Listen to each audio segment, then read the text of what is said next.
Agora eu lhe vejo. Ai, olha só, hein? Eu acho que eu sou. O meu Instagram é controlador, né? Como eu, então ele gosta só de conduzir, entendeu? Que coisa, que Instagram mais teimoso esse seu, Mi, genioso de tudo, assim, se ele não tiver no controle, se ele não tiver acima, ele não se submete a Ele não- ninguém, você percebeu? Poxa vida, isso daí é do colérico, né? Então, da onde vem isso? É, não, eu tenho um aporte lá, mas ele tá demais. Mas que bom que deu certo. Tudo bem com você? Eu tô bem, graças a Deus, Mi, e você, como está? Que alegria. Eu estou bem também, graças a Deus. Que bom, que bom. É muito bom poder encontrar contigo aqui novamente. Aquela nossa última live, infelizmente, não ficou salva. As pessoas estavam pedindo insistentemente para que nos encontrássemos. A dificuldade maior sempre é bater a agenda, porque a vontade é exatamente essa, né? De estarmos aqui conversando, ainda mais sobre logoterapia, que é a nossa Sim. especialização. Então, assim, para mim é muito bom estar aqui contigo para a gente ter essa conversa sobre logoterapia que cada vez mais ganha espaço, cada vez mais levanta curiosidade, as pessoas querem entender sobre. É bom que elas queiram, é bom que elas saibam, porque Viktor Frankl é uma luz para o nosso tempo, é um grande luzeiro, né, para esse momento escuro, esse momento, né, frio, turvo. Sim. O Luiz está travando a imagem. Você Eu está tô. conseguindo me ouvir? Uhum. Pessoal, tá vendo o Luiz? Está conseguindo ouvir? Para Tá? mim aqui tá normal. Nos ajudem aí vocês que nos. Tá bom, tá Tá? bom. Agora voltou. Tá, É, perfeito. agora voltou. As Voltou. pessoas estão perguntando qual é o tema de hoje. O tema de hoje é sobre a logoterapia na nossa vida, né? Na vida minha e da Milena. Não vai dar para fixar aqui. Se alguém quiser escrever, a Mi tenta fixar, só você pode fixar, né? Aí você clica em cima do comentário e bota lá, fixar. Tá. É, Muito bem, ô Mi, deixa eu começar aqui Sim. fazendo o papel daquele que entrevista, começar escutando um pouco de você, porque é muito bom, né, ouvir você falar. Como que a logoterapia chegou na tua vida? Partilhe isso um pouco conosco. Olha, a logoterapia chegou na minha vida, eu era bem novinha, eu tinha 15 anos.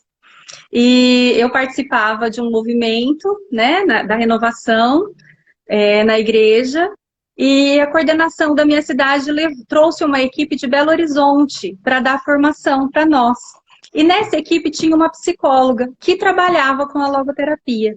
Então, no encontro que eu participei de formação, ela trouxe alguns princípios, ela trouxe um pouco dessa visão da Mas isso logoterapia. você já estava na E eu me faculdade de apaixonei, psicologia, já estava né? Porque eu formada, já graduada, tinha. não? Não, eu tinha Ah, tá. imagina, eu tinha 15 anos.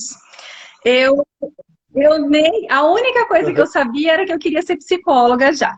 Porque com 14 anos, também nessa reunião, né, de grupo de jovens na igreja, uma psicóloga foi dar uma palestra. E eu gostei muito. E eu saí daquela palestra falando que eu gostaria de ser psicóloga para ajudar as pessoas. Então, quando daí eu conheci com 15 anos essa outra psicóloga, que era Uhum. logoterapeuta, eu me encantei. Então, eu falava que eu queria ser psicóloga e trabalhar na linha daquela que veio dar a formação Uhum. ali para nós em 95. Mas até então eu nem sabia o que era Sim. psicologia, né? Eu tinha me encantado pelo bem que a situação e que a Uhum. palestra e que a formação produziu. Eu vi nisso uma verdade, né? Fui atraída pelos ensinamentos delas.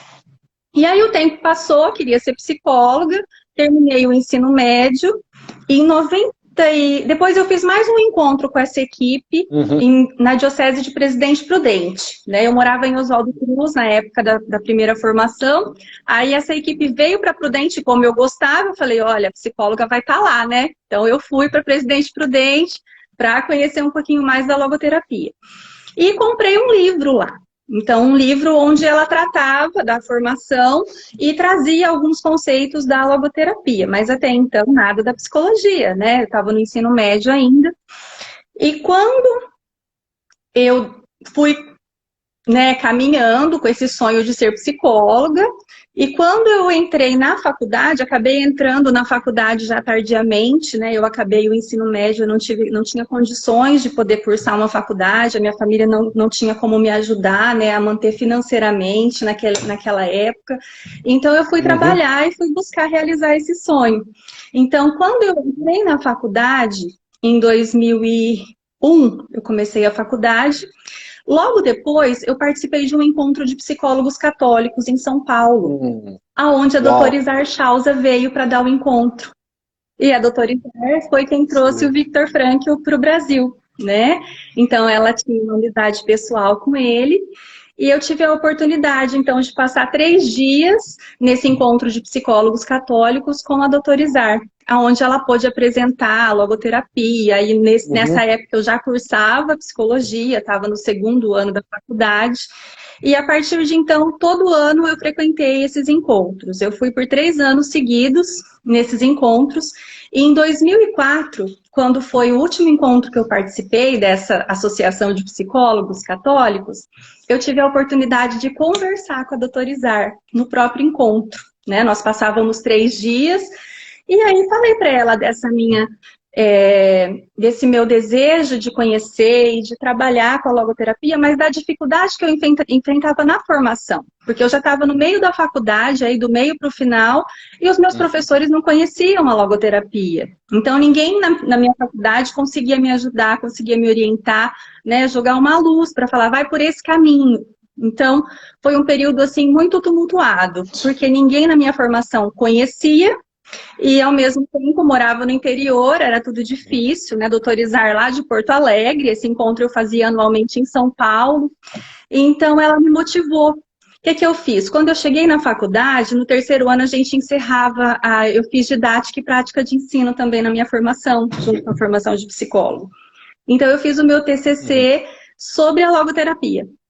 Mesmo sem nenhum professor conhecer, eu trouxe os livros do Viktor Frankl, a doutora Izar me orientou a comprar Psicoterapia e Sentido da Vida, são livros em busca de sentido, e um livro que ela tinha escrito sobre a interpretação dos sonhos. A sua então trouxe esses livros comigo, né? E a minha parte de Psicoterapia e Sentido da Vida. Sim, aqui a doutora Izar. Olha lá, olha lá. Eu era bem novinha, estava lá no começo da minha graduação, e ela me motivou. Então, eu trouxe esses livros por orientação dela e tracei o meu trabalho. Fui lá na época, fiz a apresentação, fui aprovada na disciplina, né? Concluí ali o módulo que eu precisava terminar. Mas, assim, naquela época a gente não tinha nem muito recurso. A apresentação era por transparência. Não sei se você vai lembrar disso. Mas novinho, acho que você não tem essa época. Eu não sei o que é isso. Transparência. Não sabe, né? Mas algumas pessoas aqui na live vão se lembrar disso.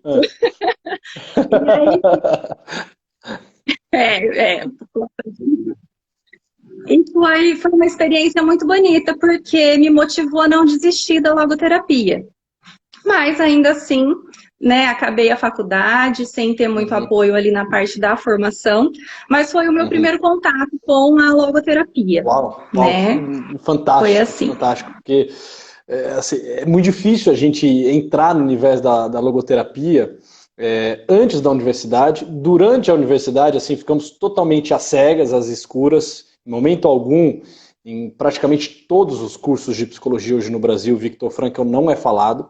Se muito com uma nota de rodapé, né?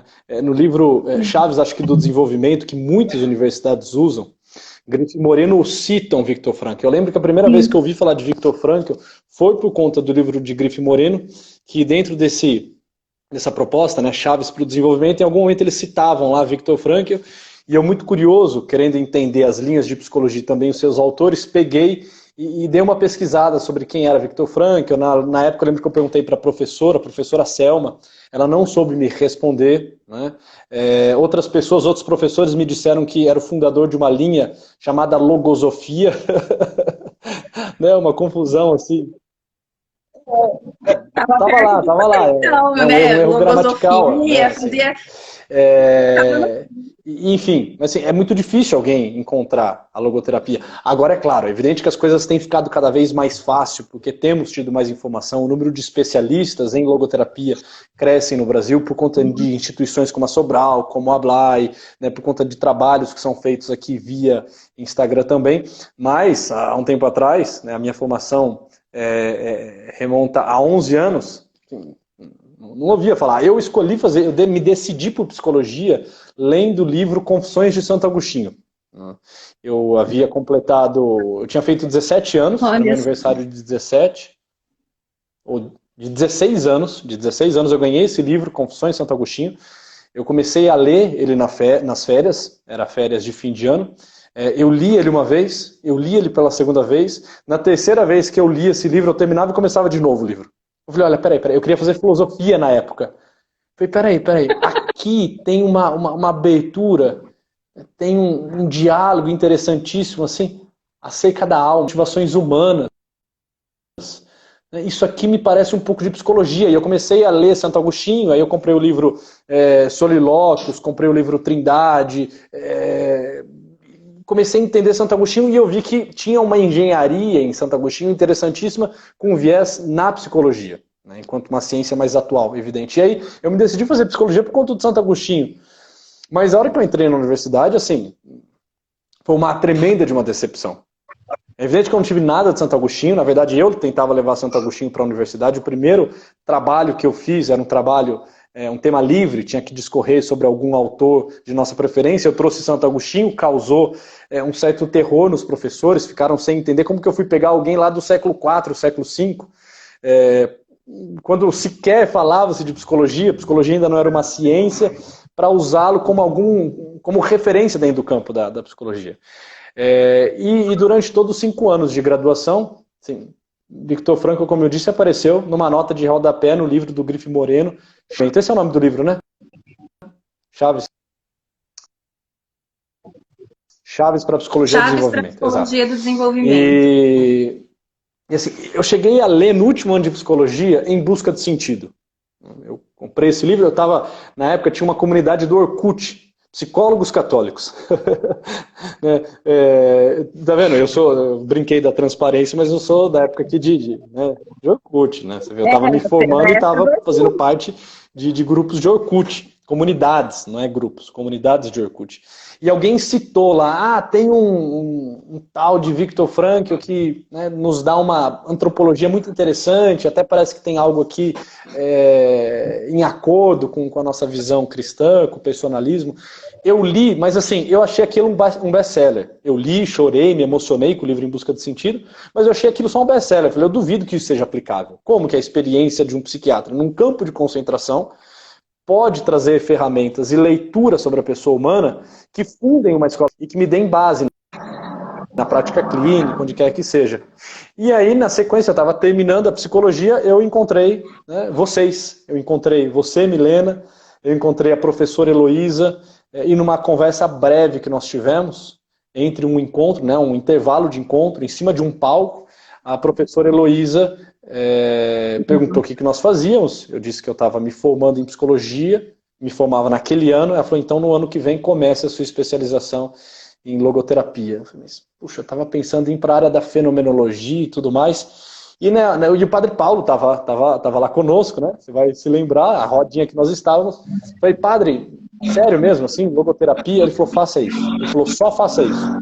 Coloque como meta para o ano que vem iniciar a sua especialização em logoterapia. E assim, pronto. Sabe, chega de ficar peneirando, chega de ficar tentando depurar as coisas, porque na psicologia o que nos incomoda demais, eu tenho certeza que tem pessoas que gostam de psicologia aqui nessa live, ou estudam, ou são psicólogos, o que é profundamente incômodo é o fato de nós termos que ficar lendo, aprofundando, mas ao mesmo tempo que lemos e nos aprofundamos, ficar também separando, né, fatos de bugalhos, separando opinião de realidade, a doxa da episteme, né, separando a correta visão da pessoa humana daquela visão tarada, deturpada, estragada, daquela filosofia barata, pobre. E a hora que você chega em Viktor Frankl, você fala, genial, pronto, assim, parece que eu posso simplesmente me apresentar a Viktor Frankl e deixar que ele se apresente a mim, sem ficar com implicância, sem ficar com o pé atrás, sem lá na frente ficar me perguntando, tá, e o que ele quer com isso? E o que ele quer com isso?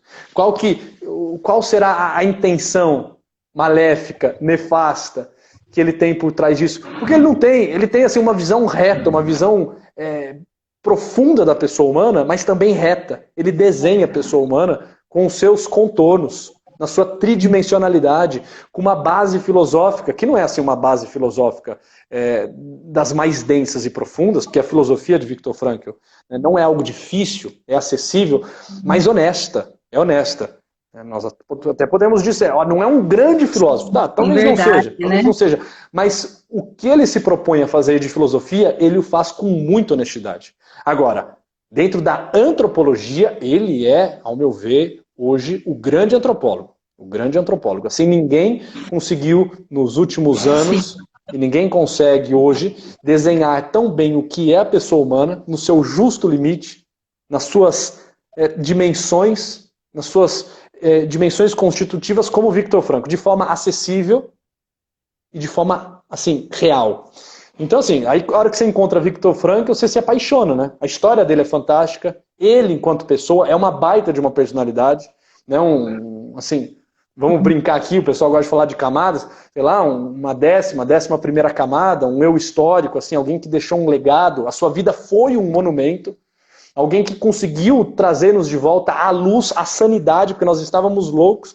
Eu lembro que, dentro de psicologia comportamental, o professor deu um trabalho no primeiro dia de aula que é o seguinte, olha, escrevam aí livremente o que vocês acham sobre o fato de conseguirmos determinar as ações humanas. Esses dias eu fiquei procurando meu caderno, porque eu lembro que eu escrevi umas 3, 4 folhas assim, tecendo as piores críticas possíveis. Olha, não é possível que nós consigamos determinar a pessoa humana como se determina um rato, como se determina um cão. Não é possível que nós não sejamos nada mais que esse processo de contingência, esse processo de reforço e de punição. Então, assim, a questão já me incomodava, mas não tinha ninguém que me tirava do fosso. E Viktor Frankl, ele vem nos arrancando, nos botando no mundo real, e é fantástico isso, né, Mi? É um negócio assim, encantador. Uma das coisas que mais me encanta na logoterapia é justamente isso, né? Da gente nós temos uma história, nossa história é importante, mas não ficar cavando, né? As outras abordagens, elas vão cavando, quanto mais você está lá no fundo do poço, elas vão cavando, cavando, cavando, né? O que Viktor Frankl faz? Ele faz você olhar para cima, ver a luz, vamos sair daqui, né? Tem saída, vamos, a partir da onde você está, vamos subir, não vamos descer. Né? Vamos subir. Então, eu acho que isso é incrível na logoterapia, né? Essa visão de homem, realmente, eu acho que a parte antropológica da logoterapia ela é impecável, né? Essa visão de homem completa, integral, né? Essa visão integral da pessoa humana. Eu acho isso magnífico. Você vai se recordar disso numa live que eu fiz com o Ítalo. Ele dizia assim que o Viktor Frankl acusa a pequenez do nosso tempo. E ele está corretíssimo, assim, eu concordo, né? Em gênero, em número e grau com essa fala dele, né? Porque assim, nós deveríamos, é evidente, estarmos numa discussão muito mais além daquela que a logoterapia nos traz. Só que, no atual cenário que nós estamos, que nós sequer sabemos do que somos feitos, assim, Viktor Frankl é um luzeiro. É um luzeiro. Assim, nós deveríamos já saber do que somos feitos, quem nós somos, de que modo respondemos ao chamado da vida, e aí começaríamos a subir os degraus, né, de uma vida alta, de uma vida, como diz Viktor Frankl, que vale a pena ser contada. Ele fala, olha, o interessante não é escrever um livro, e ele escrevia muitos livros, né, mas ter uma vida que dê para escrever. Né? Assim, pegando na íntegra a fala dele, né, o máximo é viver uma vida sobre a qual se possa escrever um livro. Então, assim, é claro que quando eu tomo conhecimento do que eu sou e do que eu posso, eu ainda não estou construindo a minha vida um monumento. Eu estou ainda recolhendo informações e enchendo a minha caixa de ferramentas para dar início a uma missão. Só que o problema é o seguinte, nós precisamos nos lembrar que começa um movimento, começa na Revolução Francesa, e isso cresce depois, ano a ano, década a década, em que assim, o homem perdeu toda a noção do que ele era. nós começamos a entrar em processos assim, de desumanização, de despersonalização, de redução da pessoa humana. E aí vem Viktor Frankl e assim, nos dá novamente o mínimo necessário, nos devolve o chão. Olha, voltem a andar sobre o chão. Saiam dessas escavações, saiam das catacumbas, saia dessa terra argilosa, saiam desse lamaçal, saiam dessa areia movediça, saiam. Isso aqui está tragando vocês. Isso aqui está assim, colocando vocês abaixo. E ele fala, né, numa atitude sub-humana, abaixo da pessoa humana. Voltemos a ser gente. O que eu acho fantástico de Viktor Frankl, e cabe muito na terapia, é que é o seguinte, é claro que nós temos vontade de falar, olha, seja santo. Mas como que a pessoa vai se tornar um santo, uma santa? Ou seja, chegar à asserção, ao máximo da sua existência, se ela sequer é gente. Assim, ela está vivendo como coisa, como bicho, como pedra. Ela ainda, talvez ela só tenha a dimensão do ser, como os minerais. Talvez ela só tenha a dimensão da psique, né, como os animais. Assim, ela ainda não sabe que ela é gente. Viktor Frankl nos devolve a humanidade, devolve o homem, né, à humanidade. Olha, é possível ser homem. Livre, responsável, autotranscendente. Isso em Viktor Frankl é algo assim que precisa ser... Enquanto nós não tivermos todos nivelados nesse mesmo ponto, naquilo que Viktor Frankl fala, né, um monantropismo, a ideia de, olha, da mesma forma que existe um monoteísmo, que as grandes religiões do mundo, as 3 grandes religiões, chegaram a um consenso, e um consenso assim racional antes de tudo, de, olha, existe um único Deus. Isso é crível, isso é racional, isso é plausível, que há um único Deus. Qualquer coisa que não isso parece absurdo, né? Se infere a noção daquilo que é Deus. Ele fala, nós precisamos chegar também na clara noção de que existe um único desenho sobre a pessoa humana.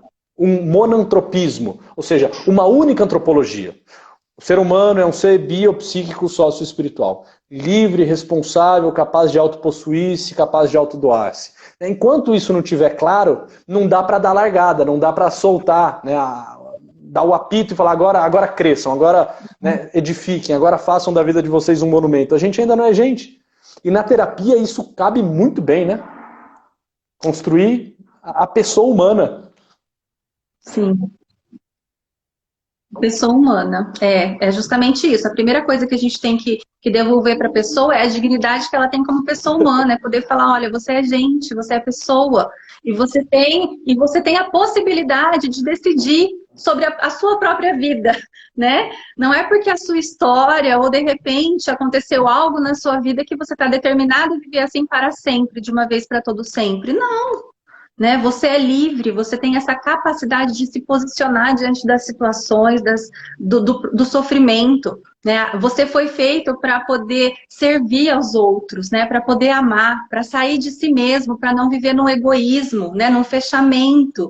Então, são ensinamentos de Viktor Frankl que a gente aplica na vida. Qualquer pessoa, qualquer ser humano consegue aplicar na vida, né? Os ensinamentos de Viktor Frankl.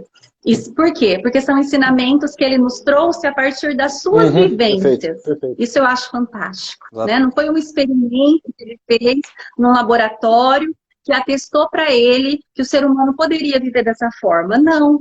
Ele viveu, ele experimentou na vida e a partir disso, então ele escreveu, olha, é possível viver desta forma porque eu vivi. Então, assim, ele escreve com o próprio testemunho, né? E é por isso que produz esse efeito em nós. É impressionante como que diariamente Viktor Frankl, assim, me deflagra, me acusa. Quantas vezes a gente quer se rebaixar, quer se vitimizar, quer achar desculpa. E Viktor Frankl é aquele que bota o dedo na nossa cara e fala, não, você não é vítima. Nada lhe determina. Você autodetermina-se.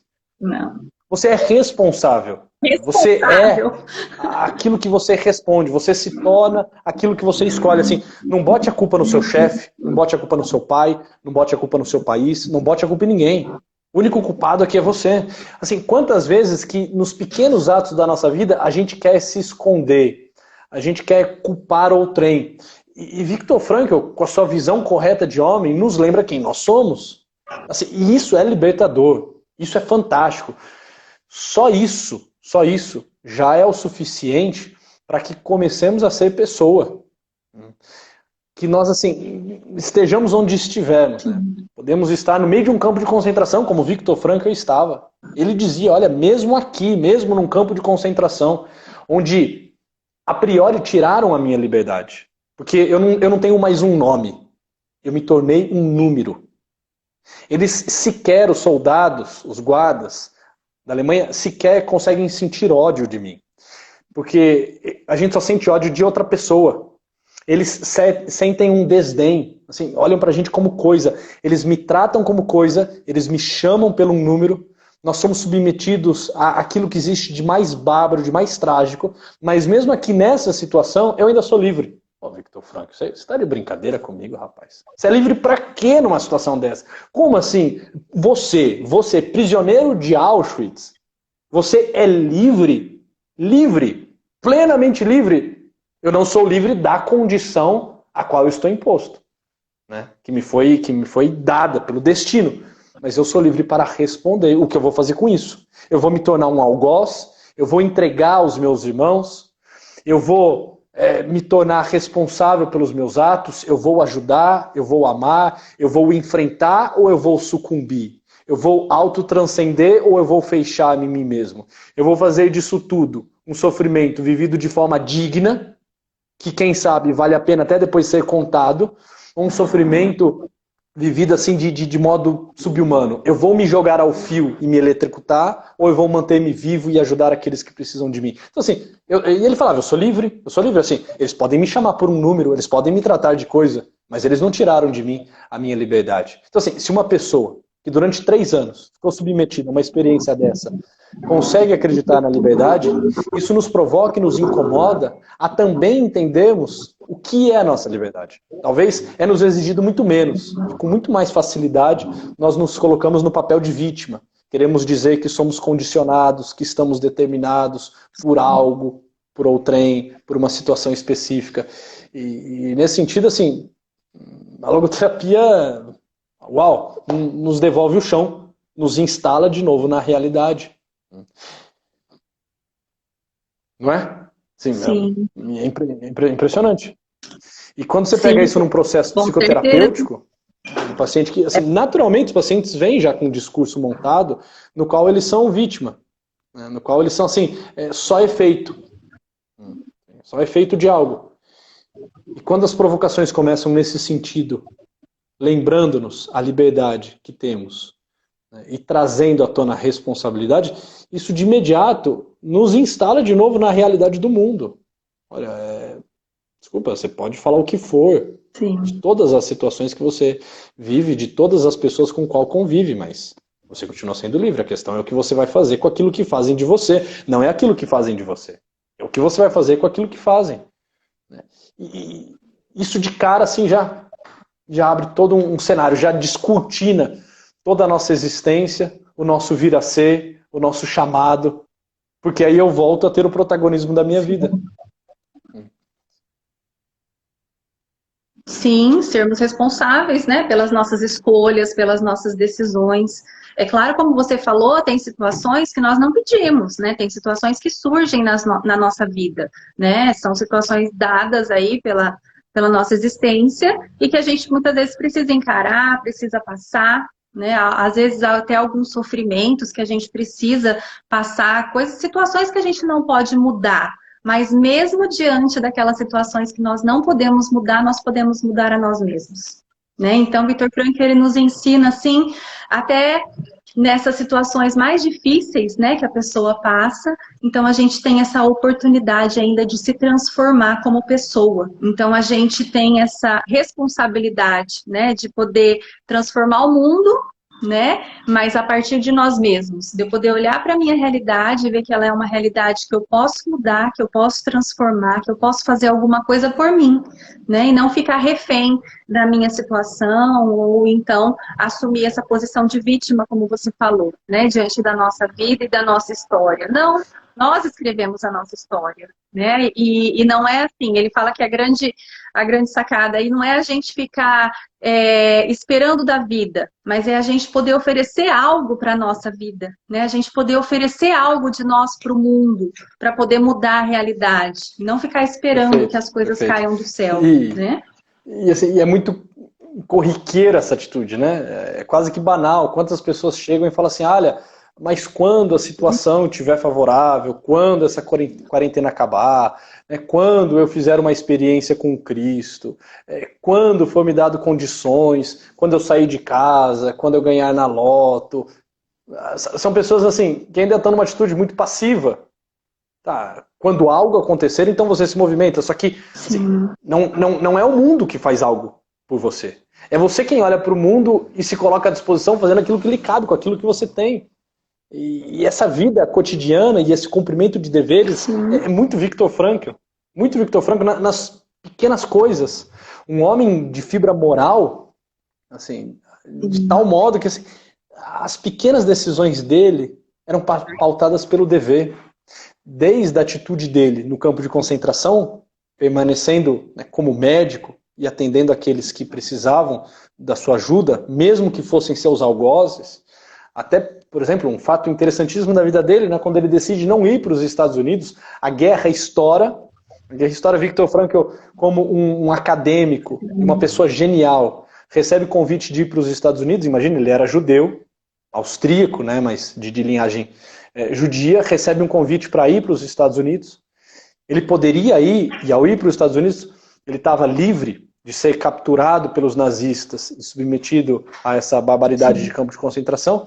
E ele, lembrando-se, né, diz que ele entra numa igreja em ruínas, encontra lá um pedaço de pedra talhado, né, os mandamentos, e ao meditar sobre os mandamentos, mais especificamente o mandamento honrar pai e mãe, ele se lembra do dever dele. Peraí, eu tenho o dever de honrar os meus pais. E eu não posso simplesmente fugir do meu país e da minha pátria, sabendo que os meus pais serão capturados e presos. Ou seja, eu preciso estar aqui para honrá-los. Eu não posso dar esse desgosto a eles de agora virar um desertor, de agora simplesmente buscar o lugar mais cômodo. Imagina, assim, eu não sei se essa cena revisitava Viktor Frankl durante os anos em que ele ficou no campo de concentração. Com certeza sim, porque depois ele escreve sobre isso com toda a tranquilidade, mas imagina, olha, eu poderia ter saído. Eu tô aqui sofrendo, eu tô aqui padecendo, eu tô aqui, assim, catavérico, eu tô sem comida, eu tô sem dignidade, eu tô com os dedos dos pés gangrenando, né? Eu tô assistindo à morte. E eu poderia estar nos Estados Unidos lecionando em uma universidade. E eu livremente decidi ficar. Mas livremente decidi ficar porque eu lembrei da minha responsabilidade. Eu lembrei do meu dever para com Deus, para com seus mandamentos, para com os meus familiares. Assim, eu me botei aqui livremente. Eu me botei aqui livremente. Eu mesmo escolhi estar aqui. Não foi ninguém que me capturou. É evidente, me capturaram, mas assim, acima de tudo foi uma decisão minha. E agora, estando aqui, eu só temo não ser digno do meu sofrimento. Olha, ó, assim, parece um negócio poético, e é poético, mas também é real. Não é só uma poesia, é realidade, é vida. Eu só temo não ser digno do meu sofrimento. Ou seja, eu preciso atrever-me agora a sofrer, e sofrer com valentia, e sofrer com dignidade, sofrer com honradez, porque não ser digno agora de todo esse sofrimento que pesa sobre os meus ombros é desesperador. Se é o sofrimento que eu tenho, é o sofrimento que eu abraço. Se é isso que a vida agora pode me dar, é aqui que eu cumpro os meus deveres de ser o melhor que eu posso com aquilo que eu tenho. O melhor prisioneiro, o melhor médico dentro de um campo de concentração, o melhor amigo entre os iguais, o mais fraterno, o mais apaixonado, o mais responsável. A gente vai ler na biografia dele assim, o carinho e o cuidado que ele tinha para com seus amigos, assim, nos pequenos detalhes. Um negócio incrível, até mesmo com os guardas da Alemanha, quando precisavam dele, precisavam de um atendimento, precisavam de uma orientação, precisava, né, de um médico, chamavam a ele, e ele com solicitude, temendo não ser digno do sofrimento dele, cumpriu os deveres. Então, é esse o homem que funda essa escola, né, essa terceira escola vienense, a logoterapia, assim, que nos enche de orgulho e de admiração. Um homem que viveu, assim, tem a teoria muito bem fundamentada, mas essa teoria foi colocada em prática, não por alguém, pelo próprio. O autor viveu aquilo que escreveu. E poucos puderam dizer isso. Né? Tem algumas teorias que são fantásticas, é evidente, mas pouquíssimas foram teorias que a prática estava encarnada também no seu fundador. Porque falar é uma coisa, eu posso até ter honestidade intelectual no que eu falo, mas talvez eu não esteja disposto a viver aquilo. E ele viveu. Isso é inegável, é inegável.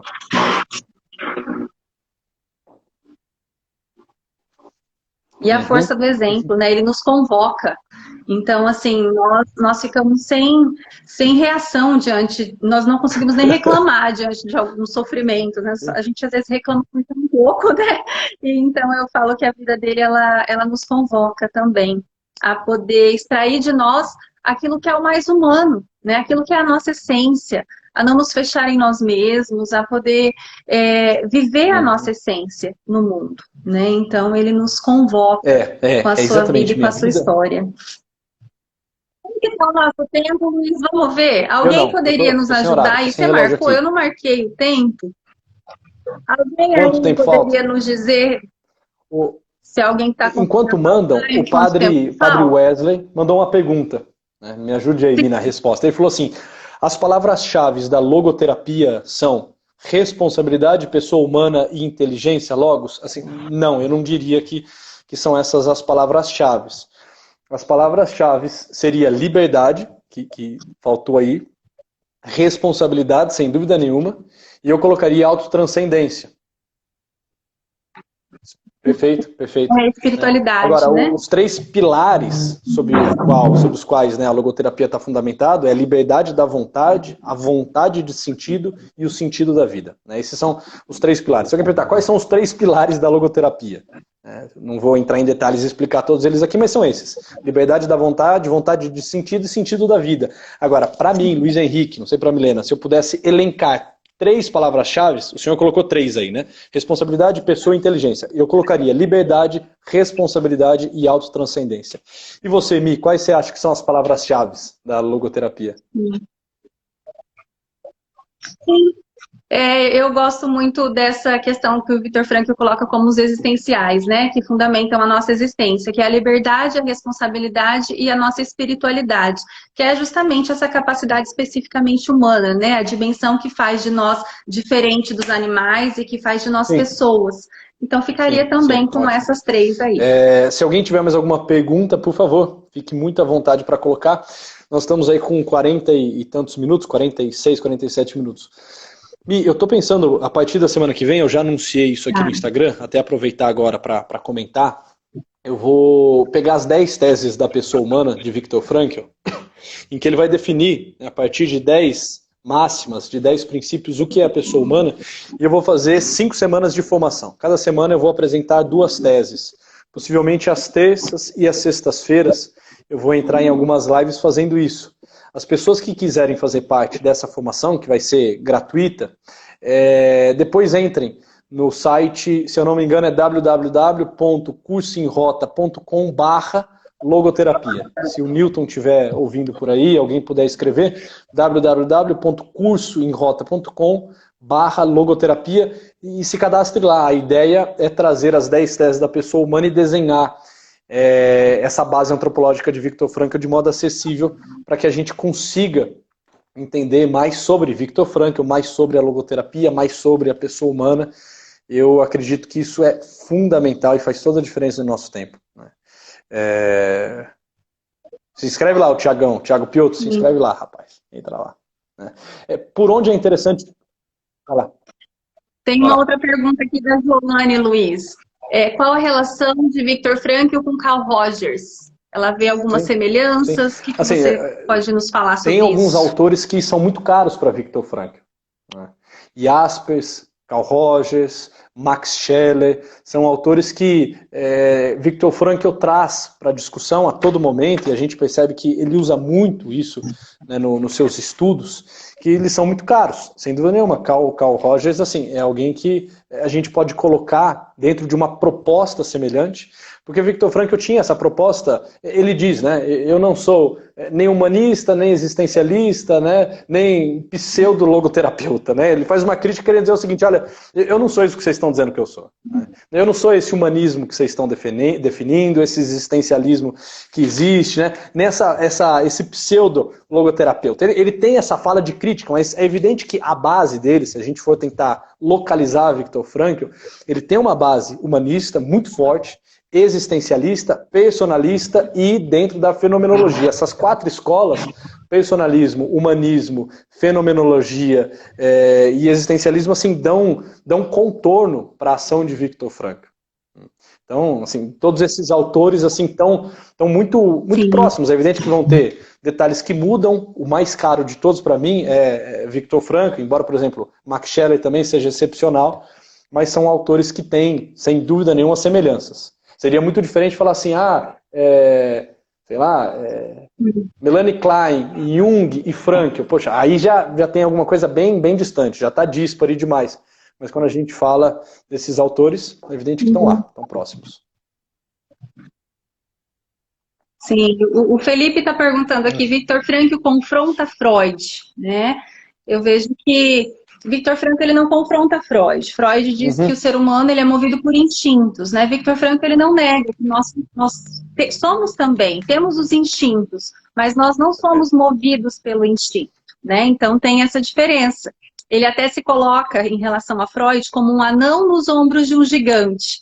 Porque ele consegue enxergar aquilo que Freud coloca. Mas nós não paramos ali, né? A visão de Viktor Frankl é que nós conseguimos ultrapassar essa visão, né? Nós não somos os nossos instintos, não. Pelo contrário, nós podemos nos posicionar diante também dos nossos instintos, né? Exatamente. É que assim, se você quiser complementar... É que a gente gosta de embate, a gente gosta de confronto, né? Quando fala de confronto de embate... Né? E realmente, Viktor Frankl dá umas boas de umas lapadas em Freud. Tem algumas críticas duras a Freud. Mas no duro não é um confronto. É uma superação. Olha, Freud fez a escavação. Ele fez a escavação. E eu estou construindo o edifício. Ele era um gigante. Eu sou um anão. Só que o anão, quando sobe no gigante, vê mais longe. Né? E eu vi mais longe que Freud. E ele diz isso sem soberba. Ele diz isso, olha, nem Freud quis fazer o que eu fiz. Freud quis ficar nos instintos, nas pulsões. Eu quis falar do sentido, eu alcei voo.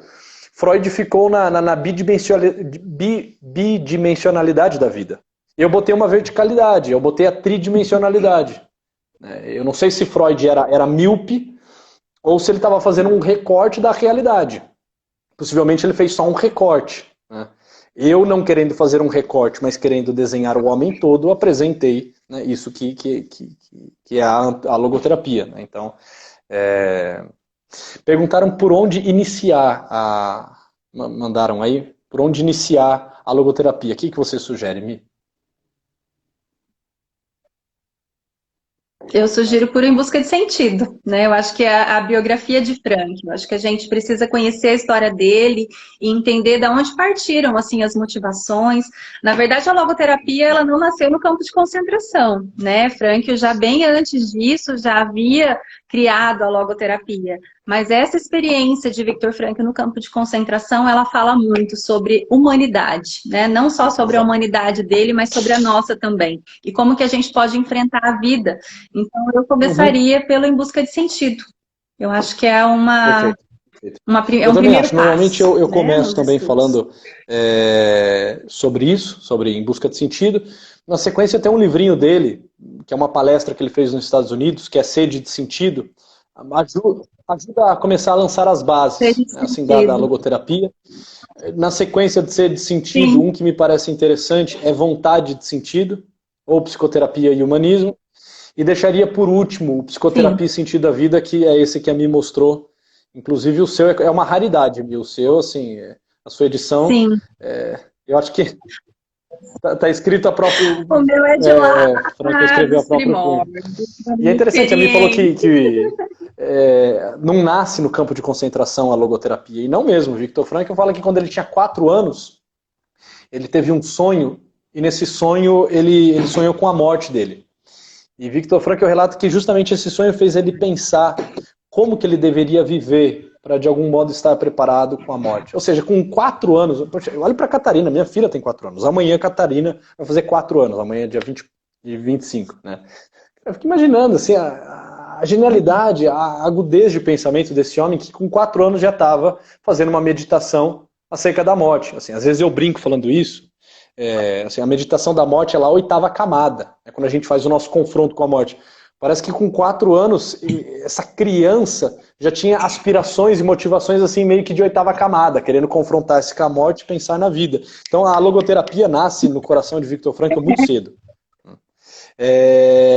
Conheci Viktor Frankl na escola de formação de líderes. Hoje o grande meio de propagação, de divulgação de Viktor Frankl de modo sério a um público leigo é a escola de formação de líderes. Estão dizendo aí, né, Miki? Conheceram Viktor Frankl na escola de formação de líderes. Milhares de pessoas que já passaram por essa formação no estado de São Paulo e que conhecem. Ótimo, ótimo. É isso aí, é isso aí. Bom tê-la aqui. Quantos minutos nós temos? Alguém avisa aí, por favor? Sim. Eu acredito que nós temos mais uns 5 minutos, hein, então, Luiz? Talvez nem isso. Bem, então vamos encerrando antes que o Instagram nos derruba, né?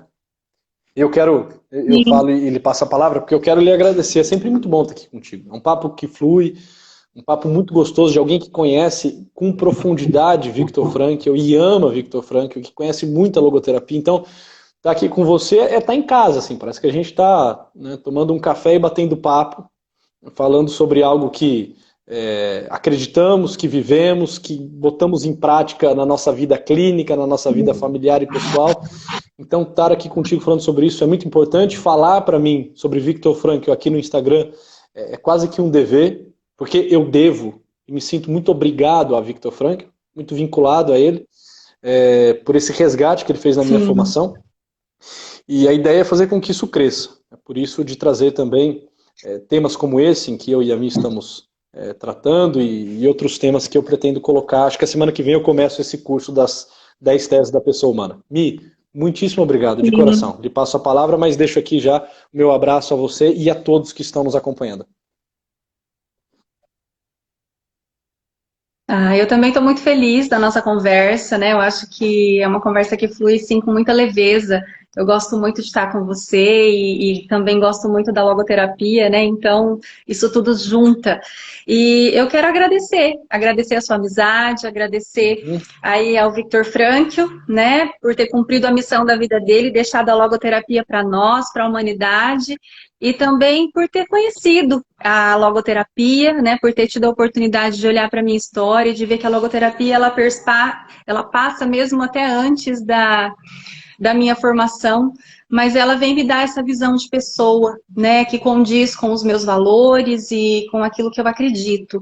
Então, quero agradecer, né, a Deus e a você também por essa oportunidade de mais uma vez me permitir partilhar todas essas vivências.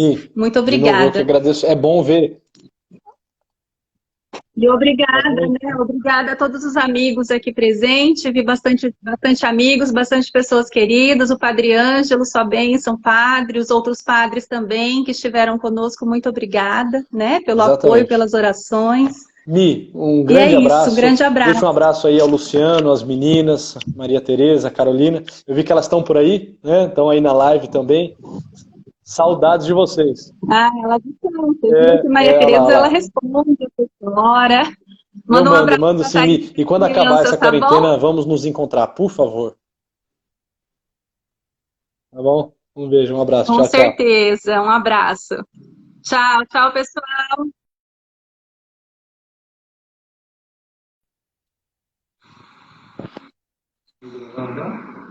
Tem certeza que sim.